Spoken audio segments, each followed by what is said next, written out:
호세아 11장. 이스라엘이 어린아이였을 적 나는 그를 사랑했다. 내 아들아 하고 큰 소리로 그를 불러냈다. 이집트에서 불러냈다. 그러나 다른 자들이 부르자 그는 나를 버리고 가버렸다. 그는 인기 좋은 음란한 신들을 숭배하고 갖고 놀기 좋은 신들로 종교 노름을 벌였다. 그래도 나는 그의 곁을 떠나지 않았다. 에브라임의 길을 인도해 주었다. 압제받던 그를 구해 주었다. 그러나 그는 나의 도움을 전혀 인정하지 않았다. 내가 그의 유모차를 밀어주고 아기처럼 번쩍 들어 뺨을 부비고 허리 굽혀 젖을 주던 일을 알아주지 않았다. 이제 그는 다시 이집트로 돌아가고 싶어한다. 아시리아한테 가고 싶어한다. 내게 돌아올 생각은 하지 않는다. 그래서 도성들이 위험한 곳이 되었다. 살인사건이 급증하고 개선의 노력은 번번이 무산되었다. 내 백성은 나를 저버리는 일에 필사적이다. 바알 신에게 달려가 도와달라고 기도하지만 그 신은 손가락 하나 까딱하지 않는다.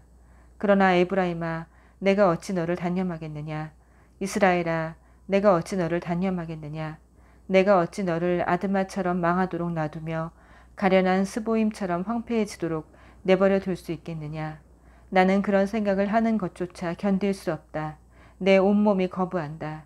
아무리 노여워도 나는 그렇게 하지는 않을 것이다. 에브라임을 멸망시키지 않을 것이다. 왜 그러겠느냐. 나는 하나님이지 사람이 아니기 때문이다. 나는 거룩한 하나님이며 지금 여기 너희 가운데 있다. 내 백성이 마침내 하나님을 따르게 될 것이다. 내가 표호하리라 사자처럼. 그러면 놀란 내 자녀들이 서쪽에서 뛰어오리라. 그들이 놀란 새들처럼 이집트에서 나오고 겁먹은 비둘기처럼 아시리아에서 나오리라. 내가 그들을 다시 고향집으로 데려갈 것이다.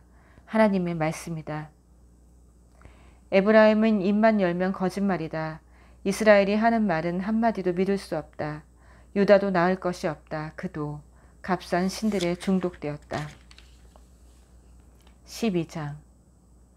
신에 대한 환상에 사로잡힌 에브라임은 환영과 망상을 쫓는다. 그는 쉼없이 거짓말을 해댄다. 영혼을 파멸시키는 거짓말들을.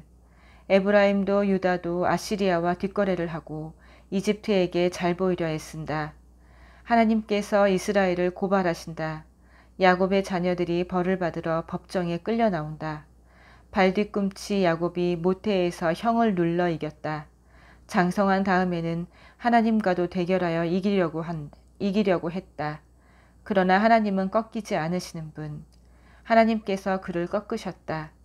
무릎 꿇은 야곱은 울며 기도했다. 하나님은 베델에서 그를 만나셨고 그곳에서 그와 말씀을 나누셨다. 하나님은 만군의 하나님, 자신을 계시해 주신 하나님, 자신을 알려주신 하나님이시다. 너희는 무엇을 기다리느냐. 너희 하나님께로 돌아오너라. 사랑과 정의에 헌신하여라. 너희 하나님을 기다려라. 그분을 단념하지 마라. 결단코. 장사치들이 대대적으로 사기를 치고 사람들을 속이려 혈안이 되었다. 에브라임이 뻐기며 말한다. 봐라, 이제 나는 부자다. 나는 성공했다. 게다가 내가 과거의 흔적을 얼마나 잘 감추었는지 사기의 흔적, 죄의 자국을 절대 찾지 못할 것이다. 그러나 속단하지 마라. 나는 하나님, 너희 하나님이다. 너희가 이집트에 살던 시절부터 나는 너희 하나님이었다. 내가 다시 너희로 장막 생활을 하게 만들 것이다. 광야에서 예배하던 때로 되돌려 보낼 것이다. 나는 예언자들을 통해 진실을 말하고 예언자들을 들어 진실을 이야기한다. 길르앗에 만연한 종교 스캔들과 길갈에 유행하는 속빈 종교를 폭로하고 그들의 예배 장소가 실은 악취 진동하는 쓰레기장임을 드러내 보인다. 너희는 너희 조상 야곱의 삶을 되풀이할 참이냐. 그는 죄를 짓고 아람으로 도망쳤고 출세를 위해 영혼까지 팔았으며 배신과 사기로 성공했다. 너희가 진정 누구인지를 말해주는 자는 하나님이 보내신 예언자들이다. 그들은 너희를 이집트에서 인도해냈고 신실한 목자로 너희를 섬겼다. 그러나 에브라임은 끊임없이 죄를 짓고 변명의 여지 없이 하나님을 모독했다. 이제 그는 자신이 걸어온 멸망의 길에 대한 대가를 치러야 한다. 그가 행한 그대로 그의 주께서 대갚아 주실 것이다. 13장. 전에 하나님은 에브라임, 곧 이스라엘에게 끔찍한 선고를 내리신 적이 있다. 추잡하고 음란한 바알 종교에 빠졌던 그들은 붙잡혀서 유죄 선고를 받았다. 그들은 죽었다. 그런데 이제 그들은 또다시 죄 비즈니스를 열고 자기들 용도에 맞게 신상들을 제조한다. 사람의 입맛에 맞춰주는 종교다. 알아서 척척 해주는 전문가들이 있어 너희가 신에 대해 원하는 것은 무엇이든 내놓는다. 믿어지느냐? 그들은 죽은 신에게 살아있는 아기를 제물로 바친다. 살아있는 아기를 죽이고는 금송아지에게 입을 맞춘다. 속이 텅텅 빈 남자들, 생기가 다 빠져버린 여자들, 이런 자들에게 남는 것이란 없다.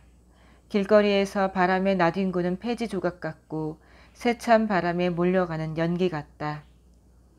지금도 나는 너희 하나님이다. 너희를 이집트에서 구원해낸 그 하나님이다. 너희가 아는 유일한 참 하나님이며 구원을 베푸는 유일무이한 하나님이다. 너희가 광야에서 고생할 때 아무 가진 것 없던 그 시절 내가 너희를 돌봐주었다. 너희를 보살피고 너희 필요를 살펴서 너희에게 필요한 모든 것을 베풀어 주었다. 그런데 너희는 버릇이 없어졌다. 더 이상 내가 필요 없다고 여겼다. 나를 잊어버렸다. 내가 그들에게 달려들 것이다. 사자처럼. 숲속을 활보하는 표범처럼. 새끼를 빼앗긴 암곰처럼 그들에게 달려들어 그들의 오장육부를 찢어놓을 것이다. 늑대들이 그들을 먹어치우고 까마귀들이 그들의 뼈를 말끔히 발라먹을 것이다. 이스라엘아, 내가 너를 쓸어버리겠다. 누가 나를 막아 세울 수 있겠느냐. 너희를 구원해 주리라 철떡같이 믿었던 그 왕은 지금 어디에 있느냐. 내가 그렇게 간절히 원했던 지방 수령들 지금 다 어디에 있느냐. 왕을 주십시오, 지도자를 주십시오 하면서 나를 다그쳐 얻어낸 내 통치자들 다들 어디에 있느냐. 오래전 내가 너에게 왕을 준 것은 사실이지만 내가 흔쾌히 한 일은 아니었다. 이제 넌더리가 나서 그를 치워버렸다. 나는 너희 배신 행위들을 일일이 기록해 두었다. 에브라임의 죄는 모두 문서화되어 안전한 곳에 보관되어 있다. 진통이 시작되고 아기가 나올 시간이 되어도 아둔한 에브라임은 태를 열고 나올 줄 몰랐다. 생명으로 나오는 길이 열렸음에도 그는 나오지 않았다. 내가 나서서 그들을 끌어내어 살려야 할까? 가만두면 죽을 것이 분명한데 끄집어내 주어야 할까? 사망아, 누가 너를 두려워하느냐? 무덤아, 누가 너의 위협을 신경 쓰느냐? 마침내 내가 슬픔을 폐지시키고 비탄을 추방시키리라. 에브라임, 그 문제아가 아무리 망나니 짓을 해도 결국 그렇게 되리라. 하나님의 광풍이 오고 있다. 노호하며 사막에서 오고 있다. 광풍이 온 나라를 휩쓸어 폐허와 잔해만 남길 것이다. 도성은 약탈당할 것이며 애지중지하던 물건들은 다 사라질 것이다. 사마리아가 자기 하나님께 맞서 반역했으니 이제 그 대가를 치러야 하리라. 그의 백성은 죽임을 당하고 아기들은 바위에 맺혀짐을 당하며 임신한 여인들은 배가 찢길 것이다. 14장. 오 이스라엘아, 돌아오너라. 너희 하나님께 돌아오너라. 너는 거꾸러졌지만 아주 끝장난 것은 아니다. 참회를 준비해 하나님께 돌아오너라. 그분께 기도하여라. 우리 죄를 없애주시고 우리 참회를 받아주십시오. 우리의 회개 기도를 속죄물로 받아주십시오. 아시리아는 우리를 구원하지 못합니다. 군마들은 우리를 원하는 곳으로 데려다 주지 못합니다. 다시는 우리 손으로 만든 것들에게 우리 신이여 하고 말하지 않겠습니다. 주님은 우리의 마지막 희망이십니다. 고아를 불쌍히 여기시는 분은 주님밖에 없지 않습니까? 내가 그들의 방자함을 고쳐주고 그들을 아낌없이 사랑하리라. 이제 나의 노가 다 풀렸다. 내가 이스라엘과 다시 시작할 것이다. 그는 봄철의 백합화처럼 활짝 피어나리라. 상수리 나무처럼 깊이 뿌리 내리고 거대한 숲을 이루리라. 그는 거목처럼 장려해질 것이다. 백향목 숲 같은 향기를 낼 것이다. 그의 곁에 있는 자들도 그로 인해 복을 받아 황금 들판처럼 번성하리라. 모두가 그들에 대해 이야기꽃을 피우며 그들을 두고 하나님의 으뜸 가는 자녀라 칭송할 것이다. 에브라임은 이제 가짜 신들과는 관계를 끝냈다. 이제부터 그에게 해답과 만족을 주는 이는 바로 나다. 나는 풍요로운 과일나무와 같다. 내게 필요한 것이 다 내 안에 있다. 참으로 살고자 한다면 이 사실을 분명히 알아두어라. 정말 좋은 것을 찾고 싶다면 이 사실을 철두철미하게 새겨라. 하나님의 길은 너희를 그 원하는 곳으로 데려다 준다. 의롭게 사는 자들은 그 길을 평탄하게 걷지만 그릇되게 사는 자들은 늘 비틀거리다 넘어지고 만다. 아멘.